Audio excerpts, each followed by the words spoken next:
Segunda Crônicas, 21, 1 a 20. Quando Josafá morreu, foi sepultado com seus antepassados na cidade de Davi. Seu filho Jeorão foi seu sucessor. Os irmãos de Jeorão, os outros filhos de Josafá, foram Azarias, Jeú, Zacarias, Micael e Cefatias.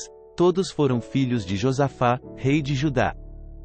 Seu pai tinha dado a cada um deles presentes caros de prata, ouro e objetos de valor, e também algumas das cidades fortificadas de Judá. Contudo, nomeou Jeorão para ser seu sucessor, pois era o filho mais velho. Quando Jeorão havia se estabelecido firmemente no reino de seu pai, matou todos os seus irmãos e outros líderes de Judá. Jeorão tinha 32 anos quando começou a reinar, e reinou em Jerusalém por 8 anos. Seguiu o exemplo dos reis de Israel e foi tão perverso quanto a família do rei Acabe, pois se casou com uma das filhas de Acabe. Jeorão fez o que era mal aos olhos do Senhor. Mas o Senhor não quis destruir a dinastia de Davi, pois havia feito uma aliança com Davi e prometido que seus descendentes continuariam a brilhar como uma lâmpada para sempre. Durante o reinado de Jeorão, os edomitas se rebelaram contra Judá e proclamaram seu próprio rei. Então Jeorão saiu com todo o seu exército e todos os seus carros de guerra. Os edomitas cercaram o rei e os comandantes de seus carros, mas ele saiu à noite e os atacou. Ainda assim, até hoje Edom é independente de Judá. A cidade de Libná também se rebelou nessa ocasião. Tudo isso aconteceu porque Jeorão havia abandonado o Senhor, o Deus de seus antepassados. Havia construído santuários idólatras na região montanhosa de Judá e levado o povo de Judá e de Jerusalém a prostituir-se e desviar-se. Então o profeta Elias escreveu esta carta para Jeorão. Assim diz o Senhor, o Deus de seu antepassado Davi: você não seguiu o bom exemplo de seu pai, Josafá, nem de seu avô, Asa, rei de Judá. Em vez disso, tem sido tão perverso quanto os reis de Israel e tem levado o povo de Jerusalém e de Judá a prostituir-se, como fez o rei Acabe em Israel. E chegou a matar seus próprios irmãos, homens melhores que você. Por isso, agora o Senhor está prestes a castigar você, seu povo, seus filhos, suas esposas e tudo que lhe pertence, com uma terrível praga. Você sofrerá de uma séria doença intestinal que se agravará a cada dia, até que seus intestinos saiam do corpo. Então o Senhor instigou os filisteus e os árabes que moravam perto dos etíopes a atacarem Jeorão. Eles marcharam contra Judá, romperam suas defesas e levaram tudo que era de valor do palácio real, e também os filhos e as esposas do rei. Somente Acasias, seu filho mais novo, foi poupado. Depois de tudo isso, o Senhor feriu Jeorão com uma doença intestinal incurável. Ela se tornou cada vez mais grave e, ao fim de 2 anos, seus intestinos saíram do corpo e ele morreu em agonia. Seu povo não fez nenhuma fogueira em sua homenagem, como havia feito para seus antepassados. Jeorão tinha 32 anos quando começou a reinar, e reinou em Jerusalém por 8 anos. Ninguém lamentou sua morte. Ele foi sepultado na cidade de Davi, mas não no cemitério dos reis. Segunda Crônicas, 22, 1 a 12. Então o povo de Jerusalém proclamou Acasias, filho mais novo de Jeorão, o novo rei, pois os bandos de saqueadores que vieram com os árabes tinham matado todos os filhos mais velhos de Jeorão. Assim, Acasias, filho de Jeorão, reinou em Judá. Acasias tinha 22 anos quando começou a reinar, e reinou em Jerusalém por 1 ano. Sua mãe era Atália, neta do rei Omri. Acasias também seguiu o exemplo da família do rei Acabe, pois sua mãe o incentivou a praticar o mal. Fez o que era mal aos olhos do Senhor, como a família de Acabe. Depois da morte de seu pai, eles se tornaram seus conselheiros e o levaram à ruína. Seguindo o conselho deles, Acasias se uniu a Jorão, filho de Acabe, rei de Israel, na guerra contra Rezael, rei da Síria, em Ramote-Gileade.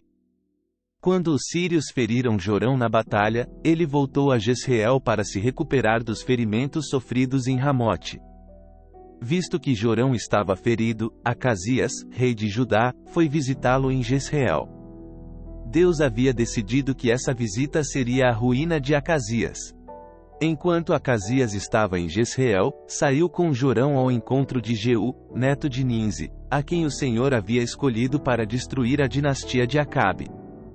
Quando Jeú executava o juízo contra a família de Acabe, encontrou alguns oficiais de Judá e parentes de Acasias que o serviam, e os matou.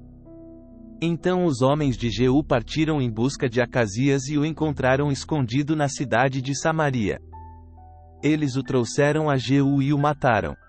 Acasias recebeu um sepultamento digno, pois o povo disse: ele era neto de Josafá, homem que buscou o Senhor de todo o coração.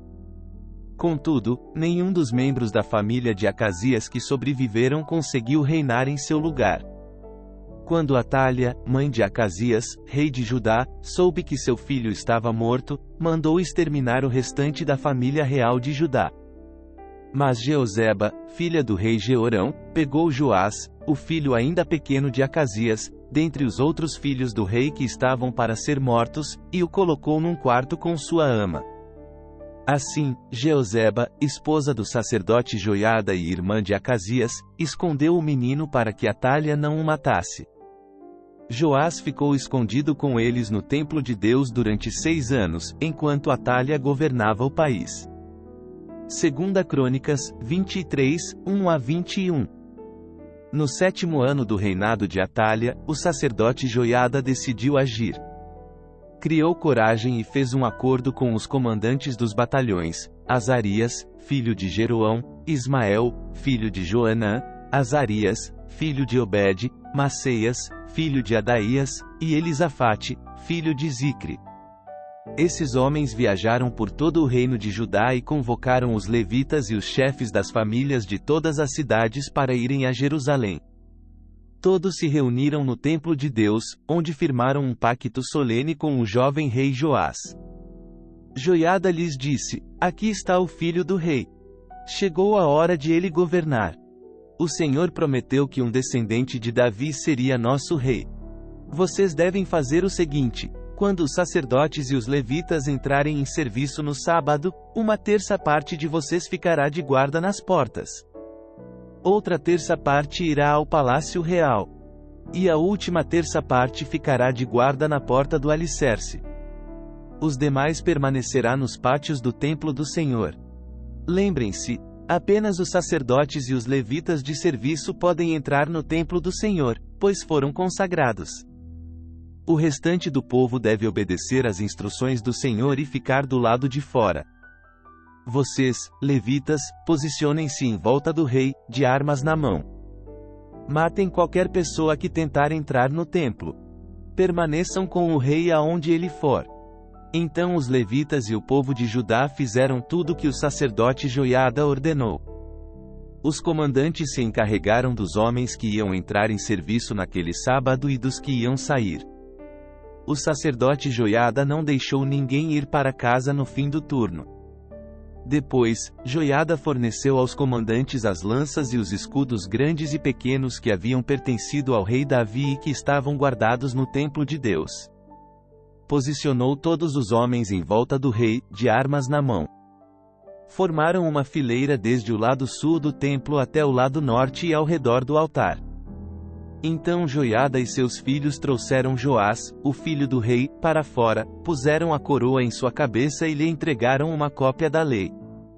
Depois, ungiram Joás e o proclamaram rei, e todos gritaram: Viva o rei!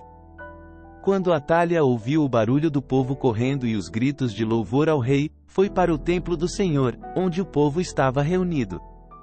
Ao chegar, viu o rei em pé, no lugar de honra junto à coluna na entrada do templo. Estava rodeado pelos comandantes e tocadores de trombeta, e gente de toda a terra se alegrava e tocava trombetas. Cantores com instrumentos musicais dirigiam o povo numa grande celebração. Quando Atália viu tudo isso, rasgou suas roupas e gritou: traição! Traição! Então o sacerdote Joiada ordenou aos comandantes encarregados das tropas: levem-na aos soldados que estão na frente do templo e matem qualquer pessoa que a seguir. Pois o sacerdote tinha dito: ela não deve ser morta dentro do templo do Senhor. Eles a prenderam e a levaram à porta dos cavalos, no terreno do palácio, e a mataram ali. Joiada fez uma aliança entre ele, o povo e o rei, estabelecendo que eles seriam o povo do Senhor. Todo o povo foi ao templo de Baal e o derrubou. Demoliram os altares, despedaçaram os ídolos e executaram Matã, sacerdote de Baal, em frente aos altares. Joiada encarregou os sacerdotes e os levitas de cuidarem do templo do Senhor, segundo as instruções de Davi. Ordenou que apresentassem holocaustos ao Senhor, como ordenava a lei de Moisés, com cânticos e alegria, conforme Davi tinha instruído. Também pôs guardas às portas do templo do Senhor, para que não entrasse ninguém que, por algum motivo, estivesse cerimonialmente impuro. Então os comandantes dos batalhões, os nobres, os governantes e todo o povo da terra escoltaram o rei para fora do templo do Senhor. Passaram pela porta superior e entraram no palácio, onde o rei se sentou no trono real. Todo o povo do reino se alegrou e a cidade ficou em paz, pois Atalha tinha sido morta.